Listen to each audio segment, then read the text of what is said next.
Shine tech మీ ఇంటిని మరింత అందంగా మార్చాలనుకుంటున్నారా? స్పెషల్ అట్రాక్షన్ తో పాటు లివింగ్ కి perfect solution. UPVC windows and doors, Bontada group.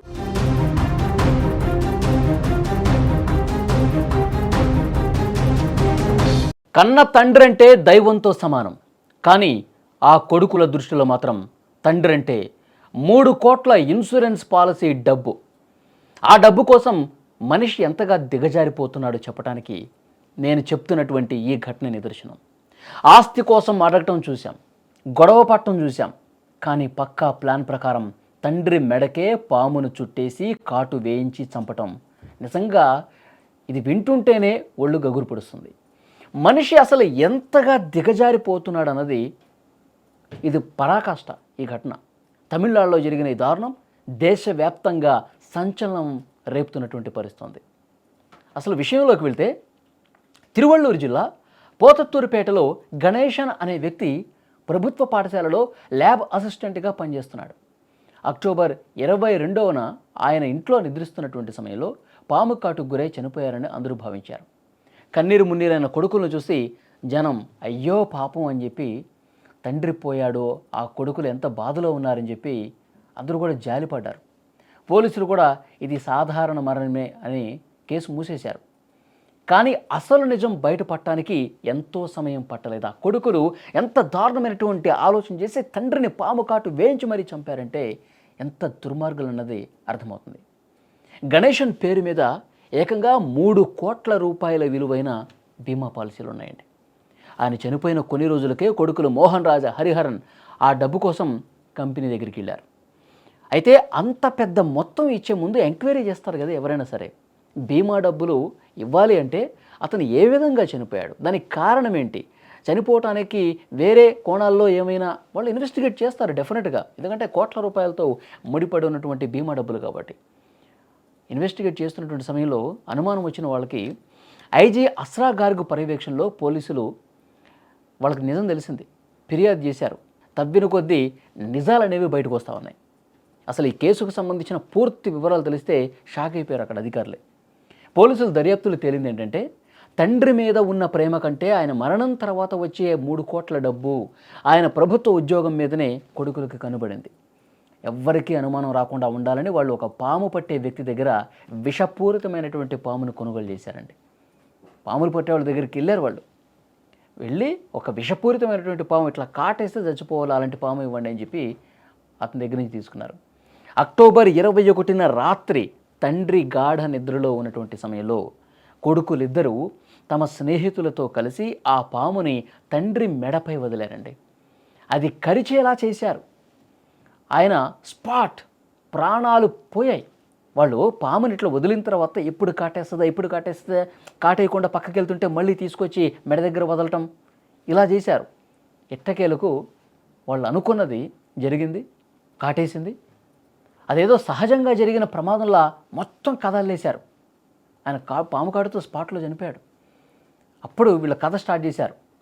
చూసారా, డబ్బు మీద ఆశతో కన్న తండ్రిని కాటేయించిన ఆ కొడుకుల కిరాతకాన్ని విని పోలీసులు కూడా షాక్ అయిపోయారు.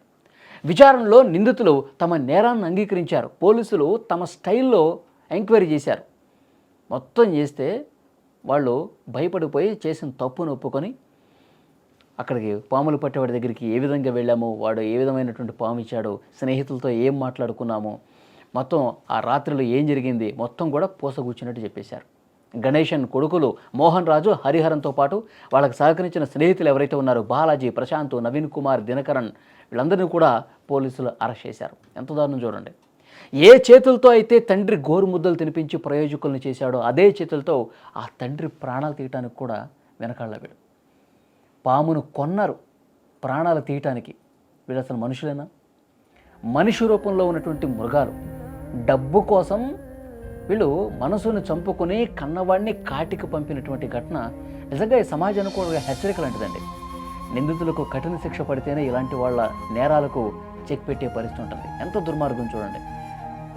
కన్న తండ్రిని ఇంత దారుణంగా చంపేస్తారా డబ్బు కోసం? అంటే 3 కోట్ల రూపాయలు వస్తే హ్యాపీగా మనం పంచుకోవచ్చు, మనం హ్యాపీగా అంటే చిన్నప్పటి నుంచి నిన్ను పెంచి, నిన్ను చదివించి, నిన్ను పెద్దోడిని చేసి అసలు ఆ ప్రేమంతా ఏమైపోతుంది? కన్న వాళ్ళ పట్ల కనీసం ప్రేమ లేకుండా డబ్బు మీద వ్యామోహం మోస్తూ ఈ విధంగా తయారయ్యారు పిల్లలు. ఎంత బాధ కలుగుతుంది చూడండి. వాళ్ళు యాక్టింగ్ చేసేసారు. తండ్రి పాము కడతో చనిపోయాడని చెప్పి ఇరుగు పొరుగు వాళ్ళందరూ కూడా వాళ్ళు నిజంగా ఏడుస్తున్నారేమో, కన్న తండ్రి పట్ల వాళ్ళకి ఎంత ప్రేమ ఉందో అని చెప్పి వాళ్ళందరూ కూడా భ్రమపడ్డారు. ఇప్పుడు వాస్తవ వెలుగులోకి వస్తే ముక్కు మీద వేలేసుకుంటున్నారు. ఇలాంటి దుర్మార్గుల వీళ్ళు కన్న తండ్రిని ఇంత దుర్మార్గంగా పాముతో కాటు వేయించి మరీ చంపేశారా? వీళ్ళు అసలు మనుషులైనా? వీళ్ళని అసలు జైల్లో పెట్టి కొన్ని సంవత్సరాలు ఉంచాలి, అప్పుడు కానీ వీళ్ళకి బుద్ధి రాదు. ఇలాంటి నేరాలు చేసే వాళ్ళందరినీ ఇంకా కఠినంగా శిక్షించాలని చెప్పి అక్కడున్న స్థానికులు కూడా డిమాండ్ చేస్తూ ఉన్నారు. చాలా బాధ కలుగుతుంది నిజంగా. కొడుకులా వీళ్ళు? సో చాలా బాధాకరమైన విషయం. ఈ వీడియో చూసిన ప్రతి ఒక్కరు కూడా స్పందించండి. ఇలాంటి కొడుకుల్ని ఏం చేయాలి? కేవలం డబ్బు కోసమే చేసే ఇలాంటి కొడుకుల్ని ఎలాంటి శిక్ష ఇస్తే కరెక్ట్? ప్లీஸ் காமெண்ட். அந்த கம்ப்ளைண்ட்டில் ஒருத்தர் திரு கணேசன் சொல்லி இங்கே கவர்மெண்ட் கேர்ள்ஸ் ஹையர் செகண்டரி ஸ்கூலில் லேப் அசிஸ்டண்ட்டாக இருக்காங்க. அவர் வந்து ஸ்னேக் பைட்டில் இறந்துட்டாங்க, பாம்பு கிடச்சி இறந்துட்டாங்க சொல்லி நமக்கு கம்ப்ளைண்ட் வந்தது. Case was registered. ஒரு 194 BNSS செக்ஷனில் கேஸ் ரெஜிஸ்டர் பண்ணியிருக்கோம். அது என்ன லீகல் ஃபார்மாலிட்டிஸ் இருக்குதோ, லீகல் ஆக்ஷன் என்னென்ன எடுக்கணுமோ அது இன்வெஸ்டிகேஷன் படி லோக்கல் ஸ்டேஷனில் நடவடிக்கை எடுத்தாங்க. இது விசாரிக்க நமக்கு என்ன தெரியுதுன்னா, அந்த கன்சர்ன்டு டிசீஸ்டு கிட்ட நிறைய இன்சூரன்ஸ் அவர் சப்ஸ்கிரைப் பண்ணியிருந்தாங்க. கிட்டத்தட்ட அவரோட ஃபேமிலியில் ஒரு 11 இன்சூரன்ஸ் சப்ஸ்கிரைப் பண்ணியிருந்தாங்க. அதில் 4 இன்சூரன்ஸ் இவரோட பேரில் இருந்தது. இன்சூரன்ஸ் கம்பெனி ஆல்சோ நம்ம senior police officials respected IG north zone Thiru Asra Garg சாருக்கு ஒரு கம்யூனிகேஷன் வச்சுனாங்க. பட் இந்த மாதிரி ஒரு கேஸில் ஒரு இறந்த நபருக்கு இத்தனை இன்சூரன்ஸ் இருக்குது, அதில் சிலவங்க சஸ்பிஷன் ரேஸ் பண்ணாங்க. ஸோ அந்த கம்யூனிகேஷன் படி நமக்கு இங்கே நடக்கக்கூடிய இன்வெஸ்டிகேஷனோட ப்ரோக்ரஸ் படி ஒரு எஸ்ஐடி கண்டக்ட் பண்ணணும், ஸ்பெஷல் இன்வெஸ்டிகேஷன் டீம்.